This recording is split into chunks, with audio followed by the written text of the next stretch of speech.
લુણાવાડા તાલુકાના ગઢા ગામે સમાજમાં વ્યાપેલા કુરિવાજો સામે મહત્વપૂર્ણ બેઠક યોજાઈ હતી।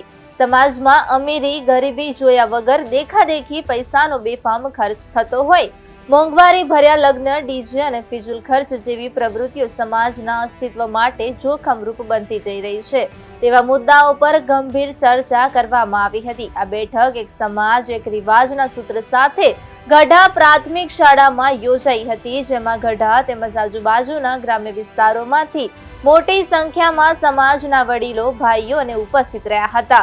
બેઠકમાં સમાજના અગ્રણી અરવિંદ બારિયા, પ્રોફેસર શ્રી એન બારિયા, યુવા નેતા મનકસિંહ પગી, શિવમ ઇન્સ્ટિટ્યૂટના માલિક વિક્રમભાઈ ખાંટ સહિત સમાજના ચિંતનશીલ આગેવાનો ઉપસ્થિત રહ્યા હતા। બેઠક દરમિયાન સમાજમાં વધતી દેખાદેખી પર અંકુશ લાવવા, મોંઘવારી ભર્યા લગ્ન રોકવા તથા મોજશોખ માટે ડીજે પ્રથા બંધ કરવા અંગે સમાજ દ્વારા મહત્વપૂર્ણ નિર્ણય લેવામાં આવ્યો હતો।